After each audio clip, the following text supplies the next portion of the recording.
Hello and welcome to this edition of the Under Centre podcast. I am, of course, your host, Daramar. Delighted as always to be joined by Fionn Malloy. Fionn, how are you, buddy? Yeah, pleasure to be here this week, doing well, having a nice week. So gearing up for our first semi-finals, Dara, a bit of a weird circumstance for the Pirates. We're kind of stumbling into this one, but look, more football is always good, Dara. Yeah. First ever playoff game for the Pirates, I believe, in it. First ever playoff game for the Pirates. Not the way maybe you'd want to get into one, but look, we'll take it, as I said, a little bit more football. Nobody's going to complain. That's it. That's it. Anything for an extra game will do us no harm at all. On the show tonight, we are heading down south to Munster and we are talking to the Cork Admirals.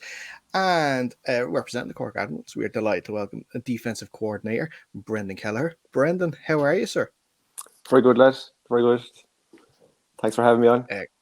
No problem at all. No problem at all. Well, look, listen, you drew the short straw in the team chat, I'm sure, to have to come on this week. So we'll try and be... Busy week, all right. Busy week, all right. Busy week indeed, because, and we'll get into it, obviously, more in depth in a little bit, but obviously the last regular season game of the year this Sunday, actually having it in the MTU and also having a family fun day as well. So I'm sure it's quite fun getting a game plan ready and getting everything else ready for Sunday. Yeah, plenty of distractions this week, all right. Yeah. But it's good. It's good. Like, it's our kind of, we've done this every year pre-COVID or last few years pre-COVID. We've been out there and kind of struggled to get it going last year, but we're in a much better place, kind of organizationally and everything. Kind of get that first year post COVID under our belts, and we're able to kind of have a bit of bandwidth to kind of go and do it properly again. So yeah, looking forward to it. Really looking forward to it. Every one so far has been a great occasion. I'm sure if you talk to the other teams who played there as well, they've really enjoyed the occasion. So just looking forward to it and looking forward to the game as well. Yeah. Do you get involved in much of that off the pitch stuff, or is your focus now just on the team activities? No, I'm neck deep in committee stuff as well. So yeah, same as everybody probably, or the majority of clubs, like the guys involved in coaching and playing are probably involved in running the club as well. So yeah, I suppose it was myself and two other guys kind of got it going originally, and kind of keeping it going now. There's a whole bunch of other guys have to come on committee this year, which is great, which is probably giving us the lease of life we needed to kind of keep going with these kind of things. So trying to divvy it all up into chunks and everyone looking after their own bits and coming together and talking lots this week now as well, or in the last week as well. So no, it's been good. But yeah, it's a lot, like, because there's a lot of prep, and the way the season has fallen, everybody's kind of had a lot of games kind of shoehorned in to the end of the season. Everyone's had a lot of kind of quick turnaround, so maybe a bit quicker than we're used to. So that kind of dealing with that as well is difficult enough. Yeah. Yeah. Obviously, with the condensed season, everything is a little shorter, and having to sort of get things organized a little quicker maybe than previous years. But what actually let's talk about it. And it's what was the first when was the first year that you actually started doing the family fun day for the last games of the season? Yeah. So you go rewind a little bit further back. So we didn't participate, or we finished in the season early in 2013, and we were a year out in 2014. And 2015 we were back in IFL 1 and got to the final. And then 2016 there was a bid went out, or an expression of interest, kind of, to who'd be interested in hosting the final, hosting the IFL 1 bowl that time. And we said we'd be interested. So the first kind of go round was actually the year we won the AFI 1 bowl, and we played the Trojans, and that was the final of the competition that year. So that was great, and kind of that was a great occasion. And we thought, look, that's something we should be doing every year. Just the amount of positive feedback we got from the community and people coming to it and all that, and an awful lot more people knew the club existed then off the back of it, and then so we doubled down then, and we didn't have an opportunity to kind of host anything after that then. So we just asked the league to kind of ring fence a home game somewhere around the end of the season, that we'd be kind of looking for something in late June, early July, give us the best chance of having a bit of nice weather. And we were lucky enough to be able to get that, and we kept it going after that then. So played the Panthers in a really close game after that.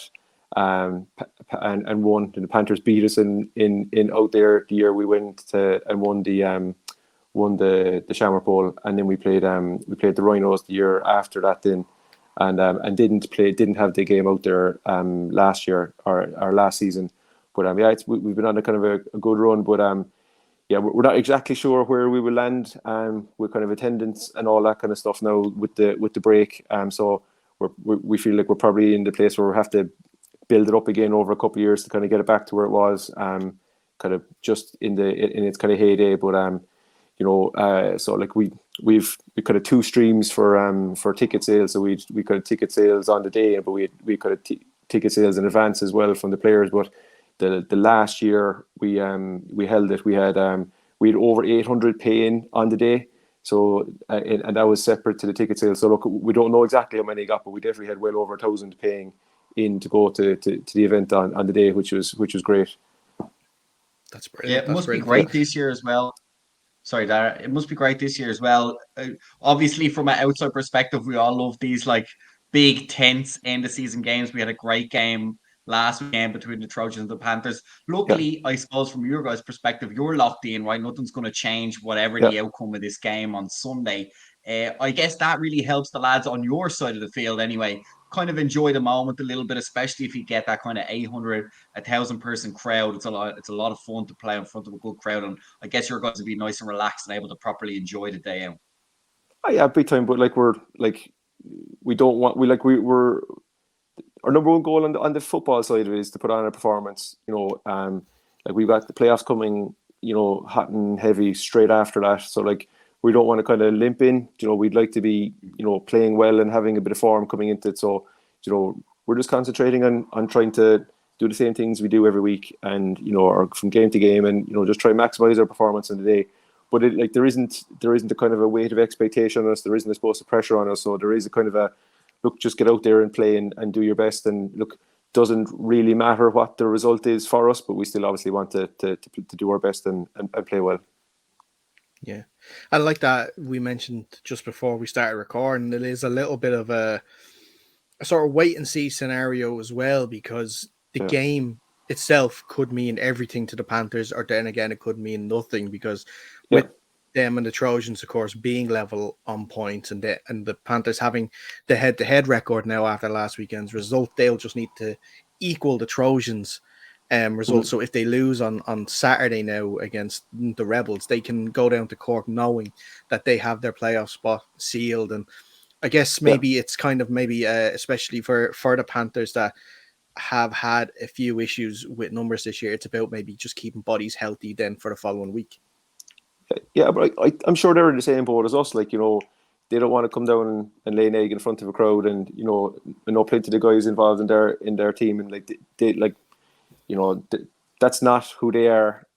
That's definitely not who they are. Like, and they've come down in the past. When and like the year we won the Shamrock Bowl, they came down and made a show of us. They came down and beat us by 2 or 3 scores, and we're miles the better team on the day. We were flying through the league that year, and we hit a big bump when they came down. They had a couple of weeks off and they restructured a bit, but they played really, really well when they came down. Look, we know how much quality they have all across the field. Sometimes depth is great. Sometimes just having, a small squad with a few extra bits of class in different places makes all the difference. So, look, I think when they're playing well, they can be very dangerous for sure. And I'm pretty sure they're not just going to come down to make up the numbers. I don't think they have all year really, I suppose the word of them at the start of the year was, oh look, like they've low numbers, they're going to struggle, but they had too much quality to struggle. You know what I mean? When you stack them up player for player across the board, they might have been light in some parts, but they had loads of quality in other places. So I wouldn't think that they'd come down and have any fear of coming down and playing us or anything like that. I think they'll come down and just and cut loose and have a go. So hopefully, it's two teams just looking to have a go, maybe a little bit uninhibited, and we'll kind of just make it a nice spectacle and play a good high quality game that people come into the game can enjoy, and maybe people coming to see their first game of football live can enjoy as well, and see some big plays in offense, see some big plays in defense, see some big plays in special teams, see the hits. Oh, we seem to have lost in there. Oh. Yeah. Oh, I sorry, think that's you're my back. camera turned itself off there. Yeah. But just just see the spectacle, and see people can come down and enjoy the game, and enjoy a game of American football for what it is, and see the high points in it. Yeah. Then on looking at the game itself, obviously, as defensive coordinator, you're going to have to come up with a plan to stop Finn Kearns, who's been Yeah. fantastic at quarterback for the Panthers this year, and of course now with the addition of their new running back as well, James O'Leary, who transferred over from Trinity too, and had a really good game there last Sunday as well. The defense for the Admirals, I should say, sorry, has been one of sort of the unsung heroes of the season. You've only conceded more than 20 points once all year, and in a crazy game against the Rebels, who've been scoring for fun against everybody. So it's nothing to be disappointed by. Oh well, any more disappointed by than usual. But when you're looking at players, there is a lot to be disappointed by. But yeah. Listen, it's one of those, we'll put it down to a freak occasion and you can put it right then, if you get the chance to meet them again. Look, Rebels are just bursting with quality. Rebels are absolutely bursting with quality, and Ty knows the game as well as anybody here knows the game, and if you've got a weak point, he's gonna keep itching it and keep scratching it, and he knows how to move all his pieces around, and he does it really, really well. And they were really good last year. They went 8-0 last year, but their team this year is even better on it on both sides of the football. Definitely, they're so loaded. It's not funny, No, absolutely. But how happy have you been to see how well your defense has been performing all season, knowing that you've been able to concede so little points, knowing that you're able to back up the offense on days maybe they may not be able to hit their normal heights? Yeah, look, really, really happy because I suppose the main kind of thing that I take a lot of satisfaction from is that we're quite light on both our lines, so we've got guys doing a lot of at different points in the year playing both ways. We haven't kind of had for different reasons, we haven't had kind of a solid or a kind of repeat or a locked in kind of defensive line through injuries and availability, and the same with our offensive line through injuries and availability. And we've had a lot of guys had to help out kind of both ways in those. So like the production of them, some occasions there, guys like Conor McCarthy who played like some games literally played nearly every snap of football both ways, and some special teams as well. So really happy with that. And the second part really happy with is like we've had a bunch of rookies come in and do really, really well in their first year. Like Matt has played a load of snaps at linebacker. We put him in and asked him to do loads, and he's done really, really well. Adam has been fantastic at corner. Donald has been suffering with injury a little bit, but has played well when he's played.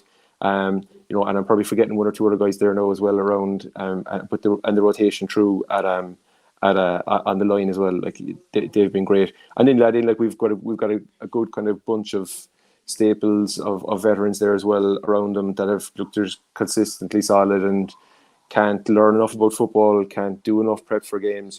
There's a good bunch there, but the 2 points we would kind of been question marks maybe coming in to we would have said maybe just at the start of the year, they've kind of come through well for us. So yeah, pretty happy with those. Look, there's a few that we'd want back. There's a few games we want back. There's a few kind of we would say we played really, really well, and there's a few where we thought maybe that we gave up one or two kind of cheaply, but consistency. Like if we kind of set that benchmark, bar the Rebels game, if we set that benchmark where we go, look, we're going to keep every team we play to 14, 16 points, then we'd win a lot of games off the back of it, and that's kind of turned out to be the case.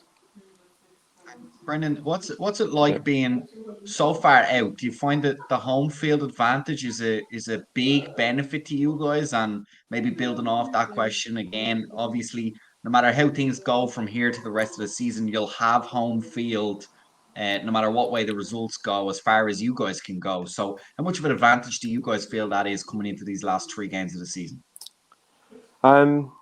It's a funny one, right? I think it's less of an advantage for us. Like we're more used to the travel, and like we're pretty used to doing a lot of travel. I was talking to Darragh Farrell during the week, and he was like, "Jesus, what's the price of a bus to Cork or the price of a bus from Dublin?" And I was like, "Yeah, try going to Belfast from Cork twice a year and pay for that, and then go to Mullingar after that." And and our closest away game will be your furthest away game, or further than your furthest away game. So like, we've done loads of travel. So if we had to travel, I don't think it would be a massive deal for us. But so maybe, as opposed to settling us, it might unsettle some of the teams that travel to Cork. So I don't think it's a huge advantage for us, but maybe it's more of a disadvantage maybe for teams that would have to travel down. And in particular, if we, if there's somebody coming from even further than Dublin, it would be probably even more of a disadvantage. But look, in the past, like, we've played at home in the playoffs and lost, and we've gone away in the playoffs and won. So it still comes down to the football is more important. There is probably a little percentage influence on it, but it's not that massive. There won't be 80,000, in Cork, making it impossible for the other team to communicate or anything like that. It won't quite be like that. Like, but it will be nice for us, like, to not get out of bed at 5 o'clock in the morning for a game, or 6 o'clock in the morning for a game. That'd be great too. Yeah. Jeez, I swear, I bet you want the Vikings to get promoted this year, so you'll have at least one less away trip for sure. Yeah, fingers crossed. You've got yeah. the Craigavon trip gone now. You don't have to worry about that anymore. Now replace it with the Vikings one. Yeah. Jesus, that's a nice compromise. Yeah, we take that now in a heartbeat. Yeah, Yeah. But we'd like to see them back anyway. Like, that was a great rivalry for a long time, and we were they were really dominant for a while, for a long period there, and we found it hard to beat them, and then we were kind of on our up as they were on their down. So, it would be good to have them back again and kind of get that local derby back on the calendar, and they're going really well as well. It looks like they'll be in with a really good shout for Division 1 this year. Yeah, they are. They have been an incredible team so far this year. Getting to see them up close now twice this season too. You can see that they're a well-run side. They know exactly what they're doing, and with players like Finn playing quarterback, and his ability to run the ball, not just throw, it's just another level for them, and that can definitely take them forward, and be great to see a match between you two in the Premier Division next year. Fingers crossed, if of course they can make it. Like Fionn mentioned though as well, you have your own fate sealed in terms of second spot is yours. You're not going to lose that, no matter what happens this Sunday. And it also means that you're going to have another crack at UCD in the semi-finals. Of course, last year, it was the sort of opposite, where it was in UCD. This time, like we said, it's going to be in Cork. Yeah. You obviously have a win over them this year in Cork as well. Are you guys, I wouldn't say cautiously, maybe optimistic about welcoming them back to Cork and being able to turn them over again? Yeah, well, I think they're much improved from where they were at the start of the season. Probably maybe a bit rusty when we caught them at the start. They're definitely, personnel wise, they're a lot stronger now. Offense, like, they're after adding, Tom Donovan back from injury. He missed the first couple of games of the season. Last year's Shamrock Bowl MVP has been one of the best players in the league for, a long time. So missing a player like him, that's definitely worth something missing to your offense, or that's definitely something missing from your offense when he's not playing. So I think they probably suffered missing him at the start of the year. And then on defense as well, then, like, they've obviously got, Kieran back at corner. I see Noah playing for them again at safety, Noah Young playing at safety. That's probably freed up the likes of Brandon Atwell to do more around the field. Like, they look very, very strong in their last few games. Like, they look like the UCD team in game 8 looked a lot stronger than the UCD game at the start of the year. I suppose they've had a bundle of new guys playing as well, really talented, athletic guys. I forgot there as well, like, Keane Lawler was missing at the start of the season as well. Keane was so important to them when I look at it from a defensive point of view, or scheming against them. He came up with so many conversions, third down conversions, and turned so many sharp plays into touchdowns for them down the stretch last year. Really good player, another Wolfhound missing. Like, so you don't miss guys like that and then go, everything's just going to keep on going. They'd obviously had an adjustment period while they were trying to do without them, but it looks like they have a lot of their talent back again, and looks like they've added in a few more pieces across the board as well. Look, Sean McVay is obviously still running the ball really well. I think Aaron Mooney probably had by his standards, probably had a poor start to the season, but looks like he's playing really well as well down the stretch. And he had a fantastic end to the season last year. So efficient, in their passing game last year. When it came to kind of playoff time, their passing numbers were really, really efficient. So look, I think they're much stronger now than what they were. I think we were probably really smarting from that loss last year, and that we thought we probably got bullied a little bit, and maybe even just with how the game was refereed up there, I thought that they kind of the kind of playoff element came into it, and things were a little bit looser, and we didn't think maybe a few things went against us on the day as well, and the kind of standard of how the run game was called, like we weren't expecting, and kind of got caught by that in a bad way. And to be fair, they took advantage of it, and they just bullied us in the second half of that game. So we really had a bone to pick with them about that. So, and we definitely had that one circled at the start of the year. But we had to kind of play up to win that game in a big way, I think. And that was definitely our best performance of the year.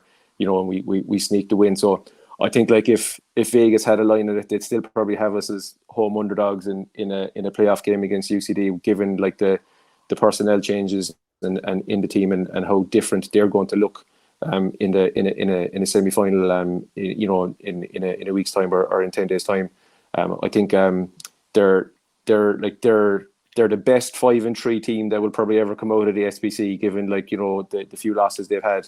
The Rebels have absolutely cut through the league, and UCD had 2 legitimate chances to beat them. In the first game, UCD were still within a score of winning, or I think they had a possession where they were driving the ball down 6 or 8 points in the fourth quarter, and it turned around. They didn't score, and the Rebels did, and then they lost by whatever, 15 or 16 points, something like that in the first game. And in the second game, they played the Rebels. The Rebels have to convert on 4th and long, with 2 minutes left to win that game. So that's the benchmark of where UCD are at. You know what I mean? And we couldn't get close to the Rebels the day we played them. So I think talking UCD up here a lot, but I think they're bursting with quality as well all over the field. You can't line up 11 from UCD and find a bad player in there. It's very hard to find a weakness to kind of go after. And they've obviously added more talent onto their O-line, more talent onto their defense, both from developing players and kind of making the most of kind of maybe some guys with experience that are living in Dublin did as well. So they've obviously pushed both elements of it on a lot. So they're going to be difficult to defeat. But look, that's kind of, they're the games you want. You're not going to get a pushover in a playoff game in the SBC. I don't think, not anymore. It's what we've been kind of fighting for all year to earn a crack at it. So look, we definitely won't be negative about it, or definitely won't be burying our head in the sand about it. We'll attack it full belt, but we're under no illusion that we'll have to play up to 100% of our abilities just to give ourselves a chance to win that game. Yeah, and actually we mentioned it earlier about home field advantages, and if that's a thing. Do you think UCD actually have a home field advantage because they play on that pitch? It's not because it's not grass and they're used to playing on the AstroTurf, whereas obviously it wouldn't be sort of maybe as used to playing on it.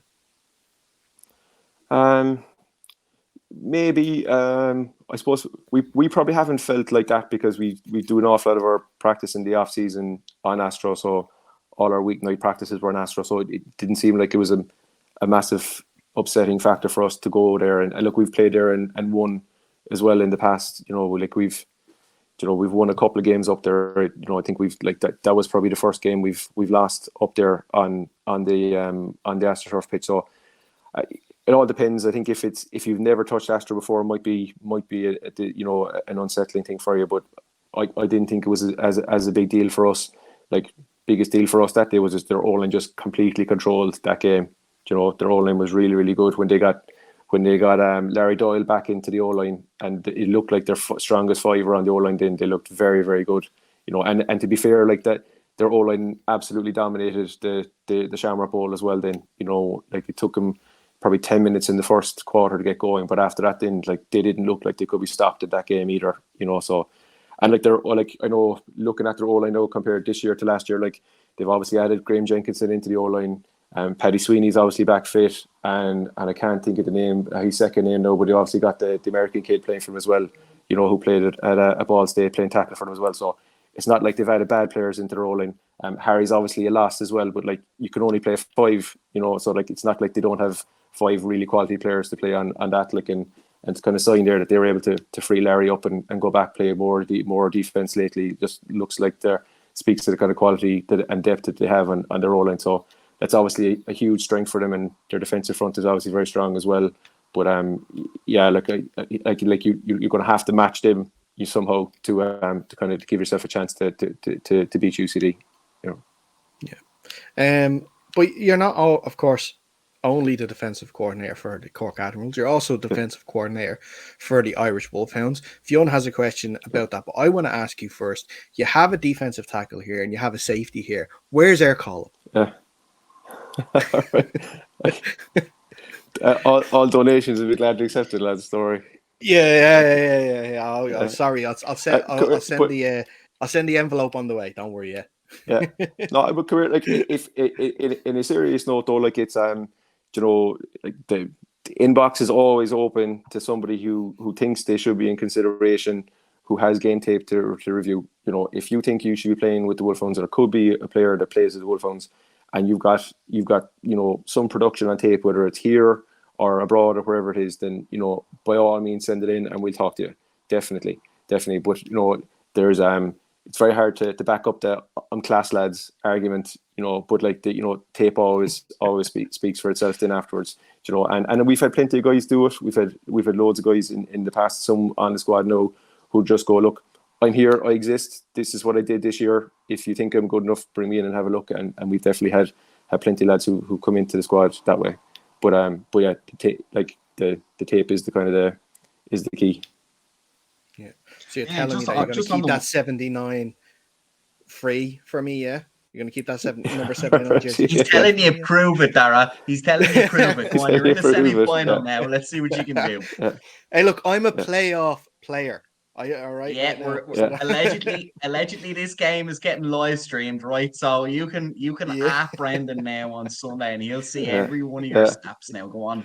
But yeah, I just wanted to follow up, Brendan, on the Wolfhounds. Yeah. Obviously, I believe the last game we played was a really competitive match against the Spanish international side, a very highly ranked side that we acquitted ourselves well on. I know the result didn't quite go our way. How is the international scene going? Is there camps coming up? How is it looking? And what's the kind of schedule that's coming up for the Ireland squad? Do you know? Yeah.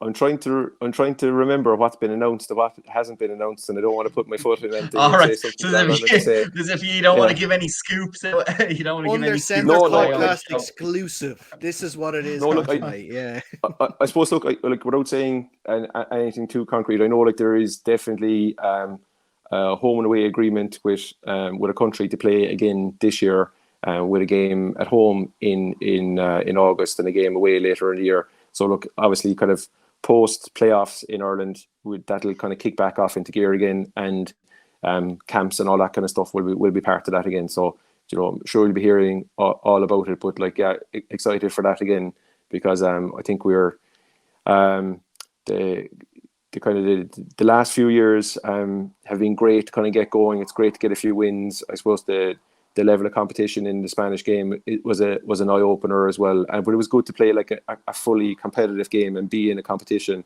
And I think the way the European Championships are structured, the way that the top 12 teams are in their own competition, and then there's a kind of basically a competition for emerging teams or teams who are maybe on after getting pushed out of the A competition. Then like that's a great opportunity for us to get into loads of competitive games against similar nations and have a prize that is winnable out there. Not saying like, oh, look, I just need to show up and play games and we'll win, but something that's winnable for us in the future out there. And again, like, yeah, that's just going to be great for the program. Going to be great for the program to have these types of competitive games, regularly coming every year, and hopefully, next cycle around, so that cycle will start again in 2024, kind of fresh and clean, and hopefully we can kind of get into that and win some games in it and have something then to really play for in 2025 off the back of that. Yeah, I think it's really exciting as well as a bystander at the moment. Obviously, looking in, starting to hear there's a lot more on social media about the league in general, but also the national team, and it's a very concerted drive across the AFI, and we're seeing great stuff in terms of the development on the pitch from the national team. We've got the international flag team and the women's flag team, and there's a lot of stuff going on. Are you excited? How much are you involved in the other stuff? And is there other off the field things? I know we've floated the idea here of, while of course there's a lot of top talent in terms of the international squad, but maybe a development squad for the kind of the D1, D2 players to get them interacting with the league. I was really impressed there, Brendan. I thought it was really cool that when you were speaking about UCD and speaking about the Panthers, and you can kind of ream off these names, and I guess part of that is just your interaction with them and stuff. And I personally, on our show, we feel like it's a lot of resources, and obviously the main goal is to get the national team as successful as possible and breed that talent. But also we've seen, like from yourselves, the youth policy has come through and really strengthened your squad. And maybe it's something we could look into in terms of developing some of the lesser known talent, and even if it's just a way to create those connections and get guys' names and get a bit of buzz generated around the different squads throughout the league, because obviously the cream has risen to the top, but I think there's plenty of space there in the international setup. Yeah, look, I suppose there's a couple of other things going on. I'm a big advocate of the youth league in AFI as well. I think it's been a massive enabler for us. So look, I suppose, like, geographically, like, there isn't a massive pool in Cork. There's probably a decent pool of players in Cork, all right? But like we need to kind of get the most out of the pool that are here, and and kind of push that on. So our best avenue is to find our own players, find local lads from Cork who want to play the sport, bring them in, teach them how to play, develop them, and move them on. And the earlier we can get them in, the better. So looking at, at the moment, there's a youth league, and we're trying to be as proactive as we can, and we're doing a lot of different things around the city and around the area to try and promote that team, and to try and promote the opportunity that's there and get people involved in it. I think that's huge. I think the gateway for that, the more people we get playing underage football, the better. I think it's great to see the Irish under-19 team getting a kind of a start or restart again this year. It's been kind of in fits and starts in the past, and kind of has been just a team to play a game and then kind of faded away again. So it's good to see that kind of merged in with the senior program, and it becoming a program. And I think that's going to be the real feeder for the senior team as well. And that's going to be that's going to be great for the league in general, in that the senior team has built the community massively, and has built the knowledge and kind of awareness of who people are around the league. But like that's probably there to a certain extent without the Wolfhounds, but like that the Wolfhounds has definitely increased the community aspect of it. But going back to the point, like the under-19s is going to be great for the league.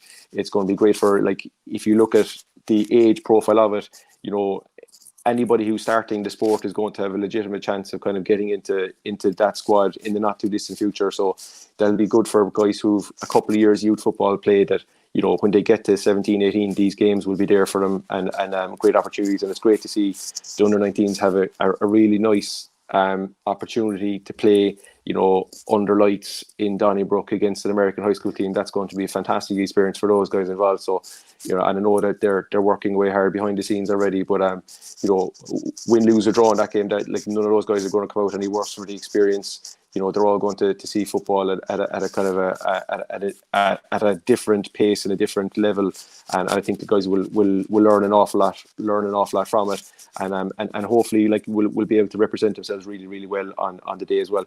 But I think the youth is a massive element, and that feeding into the under-19s, and I think the youth league is kind of a 1-tier league as well. So I think for the clubs who are kind of trying to look to push on, whether they're Division 1, Division 2 or Premier, like the gateway to kind of developing is definitely, in my mind, is definitely through the youth league. Look, I think I'm not an anti-flag or anything like that, but I think like you're going to get more from developing guys to go and play tackle football for a couple of years, 16, 17, 18 years old, and then have them come into the senior team than just putting all your eggs in the flag basket. And look, it's great to see it. The on the flag side, then look, obviously flag here is really popular. It's growing in popularity. It's great to see the competition here. So, and it's great to see the European Championships coming here, and great to see more and more teams competing in flag, because it's just raising the profile of the association, raising the awareness of the whole sport in general here, and it's getting more people involved in sport, which is probably what the association's main aim is in the first place. So yeah, look, obviously really exciting time to be involved in football at any code or at any level in Ireland. And I think in the club scene of it as well. I think the structure in the league at the moment with the three tiers as well. I'd love to see the three tiers staying, because I think there's for the most part there's winnable competitions for any club starting out now, or any club that's participating, which is great to see as well. So we got a few listener questions that I'm going to give to you before we get into the weekend's games and give a few predictions. The first one we have is fancy reinstating the preseason game against Wexford. Oh yeah, definitely, yeah. No prizes for guessing which team sent that in. Next one, we've had some great games with them in the past. And the second last time we played them down in Wexford, and at the time, they were going really well, and like they had a really legitimate chance to beat us in the second half of that game. Really had a legitimate chance to beat us in the second half of that game. And I think I could be wrong, was that the year we were definitely a playoff team anyway in the SBC that year, if we didn't win the SBC at the end of that. But they were really good. They were really, really good. So it's good to see that they haven't got away completely. Coach Klatt's great coach, great football guy. And I'm sure he's going to do a great job with them and bring them back, hopefully to kind of to the strengths that they were at. So it's great to see them going, and look, they're obviously playing really, really well. Nightmare to prepare for and scheme against as well. Oh, absolutely. We know firsthand how bad that is this year to try and play against them, for sure. You think you know what's coming, but it's almost impossible to stop them the way they're playing at the moment. They're so good. The next one is which of his position groups is Brendan's favourite? Oh, I don't know. That's a tough one, though. That's a tough one. I can't say one over the rest of them. It's not the defensive backs, anyways. They're always divas.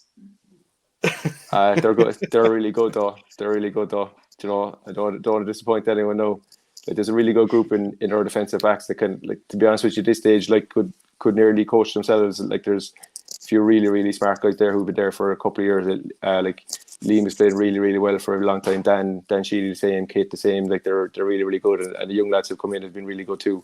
But I suppose I still have, even though I probably spent more time with our two lines this year, with our offensive line and our defensive line together. So and still, no matter what level of football you're playing at, I don't care if you've got Jerry Rice and Randy Moss in your team. If you've got no O-line, you're not winning any games. If your O-line are getting rinsed, you're not winning any games. And same with your D-line. If your D-line are getting hosed, then you're not getting any stops either. So yeah, I still like coaching with D-line. I played on the D-line and the O-line, so I'll hang my hat and I'll say that one. I'd say the two lines together. Yeah. Fair enough. This is a two-parter. Which away day is your favourite, and which away day is your worst? Is your least favourite? Away day is my favourite. Belfast is my favourite, definitely. Just more hours for Mafia on the bus home. Least favourite, I don't know. Probably the road to Mullingar is the worst to drive on at the moment. Just used to the motorway on the way trip. So yeah, going over that bog road from Tullamore to Mullingar isn't the best for the stomach. Yeah, so I'll say Mullingar. I think. Yeah. I actually think it was it last year, or was it 2019? I remember we actually both had games on the same day. So we were on our way up to Antrim to play the Jets. And I think you were going to Derry to play the Vipers. I think it could have been last year. And I remember us stopping in at a service station, I think in Balbriggan. And I just see a load of Admirals sort of, gear, people wearing obviously their merch and stuff. And I'm thinking, that must be some trip because you're going to Cork and then you're going up after that, up north, or going to Dublin and then up north after that. That's like 3 hours just to Dublin and then that up there. It must be rough. Do you know, it probably is, but like I think just like the geography means that we have to be used to the traveling. Do you know, have to be used to the traveling. You know, and I think we're probably just a little bit conditioned to it now at this stage. Do you know what I mean? A little bit conditioned to it. But look, like everybody enjoys the away days anyway in sport, especially when you've got a bit of a drive and you get the gang in the bus. Like there's always a lot of crack to be had on the way home. You know, win, lose or draw, and you know if you're making a long trip home after a good win, you know, there's always a great vibe as well. Always a great vibe. So yeah, enjoy those after a win. I should have probably said if I could retract my last answer and just say, doesn't matter where you're coming home from as long as you come home with the win. Like yeah, that drive home is always better than yeah. We'll accept that answer. Now I actually have to ask a question on the back of that, and you can name and shame if you like. But who's the worst on the bus trying to get stops to go to the bathroom? Because I know I'm one of the worst on the Pirates for it because I need to go most of the time too. But who's the worst with the Admirals? Oh, I could be in that. I could be in that conversation sometimes. I was going to say Kieran May probably has the record this year. I don't think we were 20 minutes outside of Belfast this year before he was looking for a stop. So I'm going to say Kieran May just on this year's performance alone. Yeah. Fair enough. All right, so that is listener questions. We're going to move on to the weekend's games. We'll start in the Premier Division. We'll give you the easy one to start off with first. Cork Admirals, Panthers on Sunday, family fun day. Who have you got? I think if we play well, like we had their number earlier on in the year. I think if we play well, we'll have their number again. But we'll need to play well. You know, same as anybody in the SPC. If you play badly on a day, you're going to get knocked off no matter who you're playing. So look, I think if we perform, that's a game we can win definitely.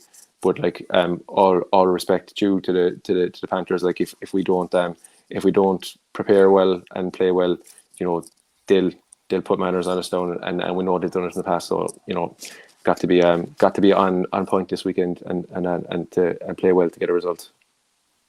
Yeah, look, I'm with Brendan. I'm expecting a good game. I think no matter what the score, I suspect we'll get onto the other game. But given the predicted score that I have for that game, I think there's going to be both of these teams in the playoffs. So I think both of them are going to want to come into the playoffs with the win, keep the momentum going. Obviously, Brendan, you guys have had a good season in terms of wins. And I fancy, of course, you have to fancy the Admirals here to home field advantage. Very good season. You've already got the win over them so far this season. So, yeah, I'm going to take the Admirals in this one. Okay. I'm just going to mix it up and I'm just going to say the Panthers just to sort of make sure it's not a clean sweep. And I don't want Finn to be angry at me because I never picked the Panthers because I didn't pick them last week and they won. So, everybody didn't pick the Panthers last week and they won. So that was a surprise in itself. But did you pick the Panthers? Yes. You never listen to me, Darren. Sorry, what? Moving on to the Saturday game, then the Trojans against the Rebels. Fionn, I'll let you go first on this one. I'll be short and sweet. I don't think this one's going to be close. I think the Rebels are going to win and win big. And as I mentioned, that's going to leave the Panthers knowing their fate by the time they get down to the Admirals in Cork. Yeah, I'd agree. Seeing reffing their game last week and just seeing how explosive they are on offense and how they can just shut down teams on defense as well. It doesn't matter if it's up in Belfast or anywhere. I fancy them to beat the Trojans easily enough because I think they would prefer to have the Panthers in the playoffs rather than the Trojans in the playoffs. But Brendan, who have you got? Yeah, I think it's hard to bet against the Rebels at the moment, but I think the Trojans will fight in this one though, and I think that they will do better than you probably expect them to do. I think Trojans run game, not sure how well they ran the ball in the Panthers game. I haven't seen the tape in that game, but like I was impressed with their run game when I saw them during the year, and I thought that 80 Kieran Tomlinson looks like a really good player at running back as well. If he's fit and Mo is fit, and and obviously Damlin can run the ball some as well. Like I wouldn't be surprised if they hung around in this one. I think it'll be tough to get out a win, because that Rebels offense is very, very difficult to stop at the moment.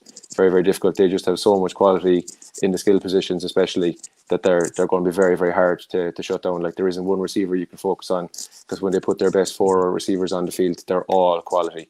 They're all quality, in fairness, all really good quality. So, and obviously Ty's still there as well, and he can run the ball, pass the ball. It's hard to bet against them, but I think that I wouldn't be surprised if the Trojans got on the board a few times in this game, and at least come out of the blocks and make the fight of it, and do their best to make the Panthers get a result. Okay. Moving on to Division 1 then, the Division 1 playoffs. The Vikings are at home to the Rhinos. The Rhinos got in by beating the Vipers last week, and of course the Razorbacks not winning their game against the Mavericks.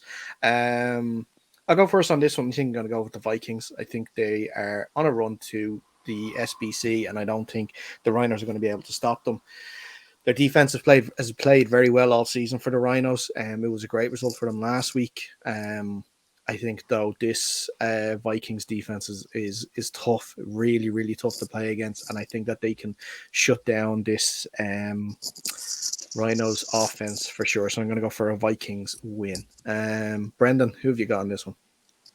Yeah, I've got the Vikings as well. I think the Rhinos have actually played Vikings twice this year and played them really closely both times. So I think the Rhinos will know how they want to play this game. So I think that they will make it a game, definitely. Considering they lost their quarterback about 6 weeks ago, and everyone would have been quick to to rubbish their season and throw them out. I think they've done really well to hang in there, and in particular to almost get the result against the Mavs in that game. I think the Rhinos will make it difficult. I think this is probably one that the Vikings wouldn't have wanted to see in the playoffs, maybe in the first round. But I think they'll probably have one or two things held back, and again, home field advantage will play a factor there as well.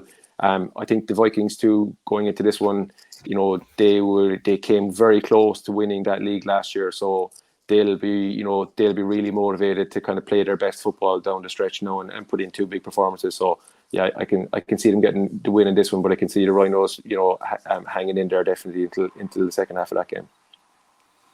Yeah, look, with the exception of the Jets, who obviously struggled a little bit this season through a lot of different stuff, I think the football has been great in Division 1. I think it's a very strong division. I think it bodes really well for Irish football to have that central division so tough. But yeah, I think I'm going to go with you guys. I think number 1 seed this year, they've earned it. We saw them play up against the Vipers, Dara. They're a very well-oiled machine. They seem to have kept the numbers around as well, which is always difficult for a varsity team. So yeah, I'm going to take the Vikings in this one. And as Brendan said, to echo him, I think it's going to be a really tough game. I expect both playoff games and the final of Division 1 to be ultra competitive, as it has been all season. So I'm going to take the Vikings in this one. Yeah. Okay. Well, then the other semi-final is the Loud Mavericks at home to the Kildare Crusaders. This game was extremely one-sided when they played in the regular season, with the Mavericks coming out on top. But Fionn, I'll go with you first on this one. Who have you got in this game? Yeah, look, I already said all 4 of these teams are really, really strong. I did feel like the 2 were clear out in front in terms of the Vikings and the Mavericks going through the course of the full season. I'm going to take the Mavericks now. Of course, as Brendan said earlier, talking about the Panthers, small squad is always difficult, but when you have the talent at the key positions, you can get the job done. That has been the way for the Mavericks for the last 2 seasons. They haven't suffered. Obviously, the longer you get into the season, the more attrition wears on, but I think they've been very strong. They've scored an absolute bucket load of points this season. So I'm going to take the Mavericks in this one. Brendan? Yeah, I think it's hard to bet against the Mavericks here. It's very hard to see that kind of scoreline getting reversed not so far later. And Mavericks looking good. just still looking ahead though, do you think like they were looking good this weekend, but like that squad size might just catch up with them maybe in later on in the season?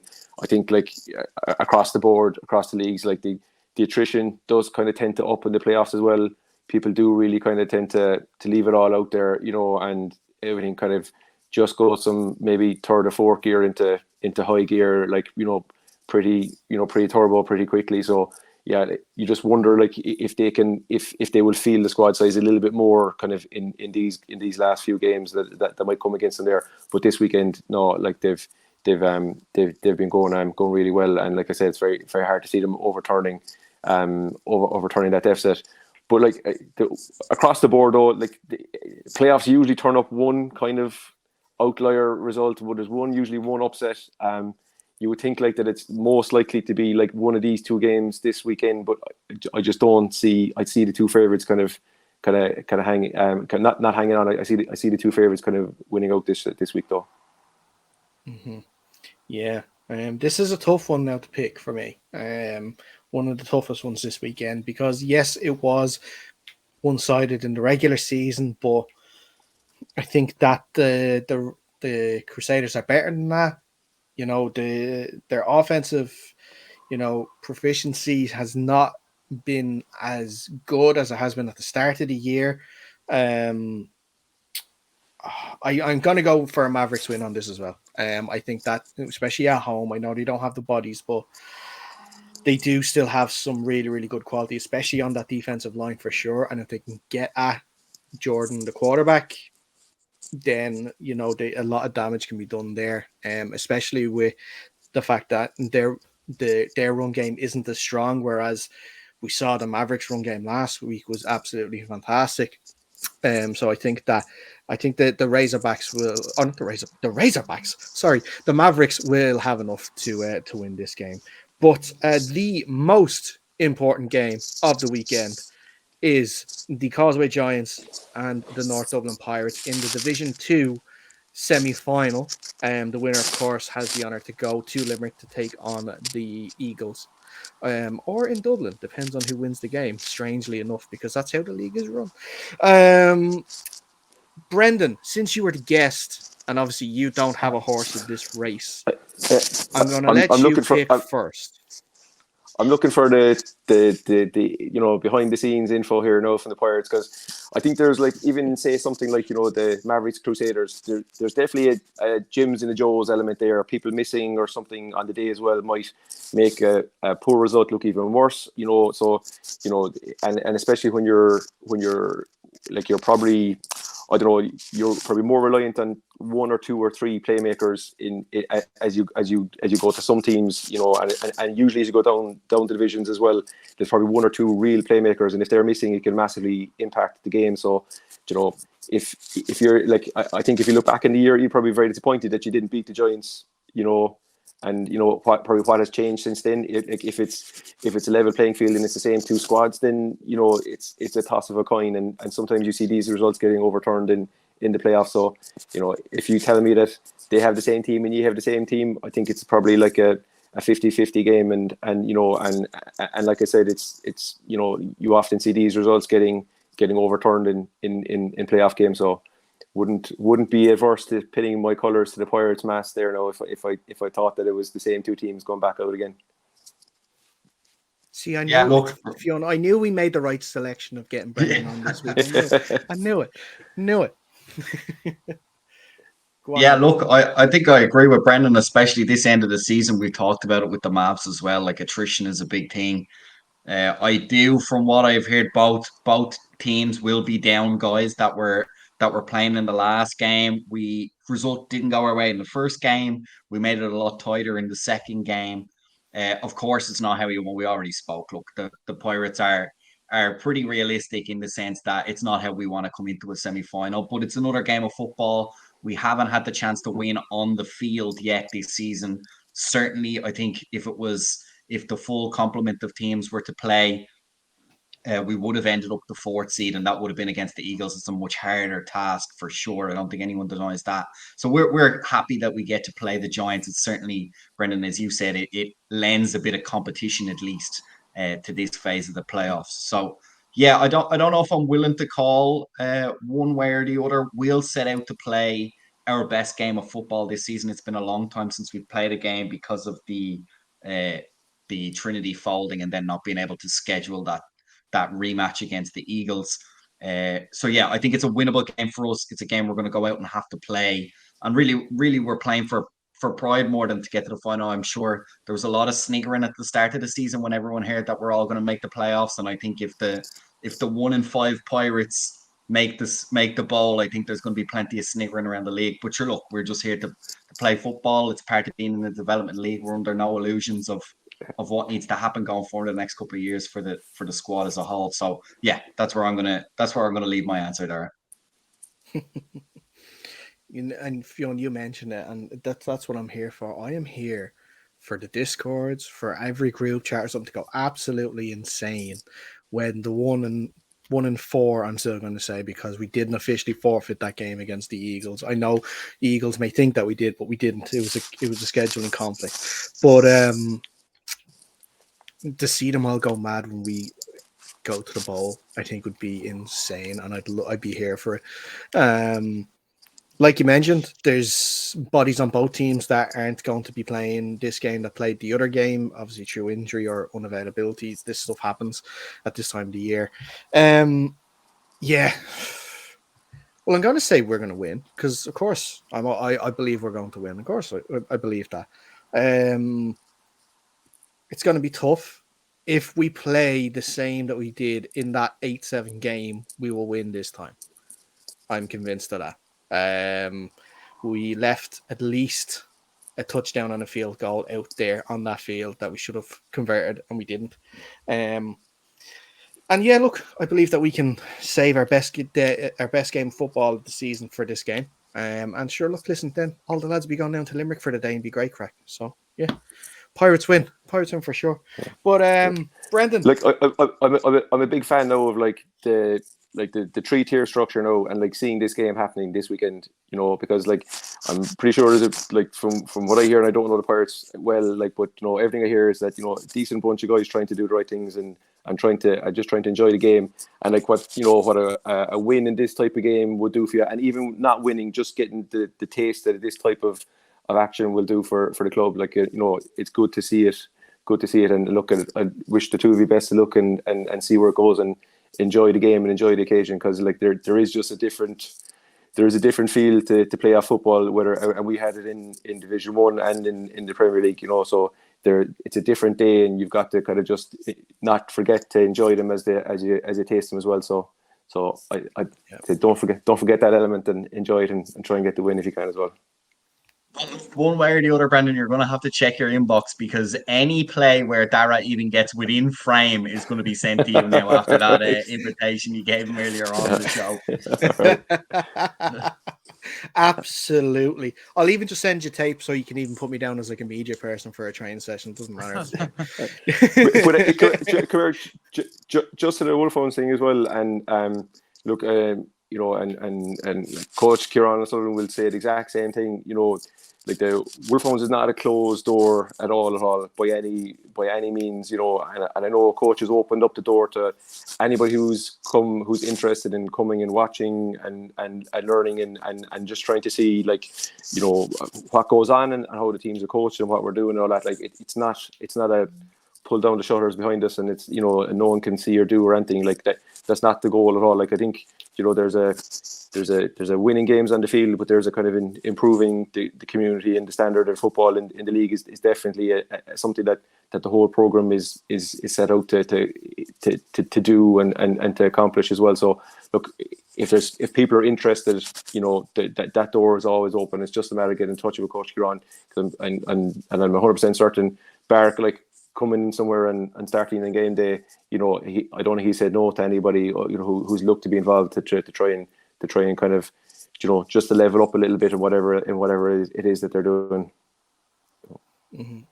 Absolutely, and look, listen, that'd be something, even to just see a training session and how you guys are doing, it would be absolutely fantastic. Even just to see the way it works out, and I definitely sort of be in touch with Kieran or yourself to see when you're training next, so I can even just have a look at it on a serious note to just see how things are going. But like I said, Brendan, it's been absolutely fantastic to speak to you for the last hour. Quick reminder, of course, this Sunday down at the MTU Stadium, he is gone. Oh, he's coming back. Is he back? There you are. You're back. Yeah, You're back. still here, We're not letting you yeah. go just yet. Not letting you go just yet. All right. We have to say thank you properly. But no, like I said, the MTU this Sunday, Admirals versus Panthers, family fun day, €10 entry. There's so many great things. You have 3 bouncy castles. You have a touchdown contest, which would be fantastic.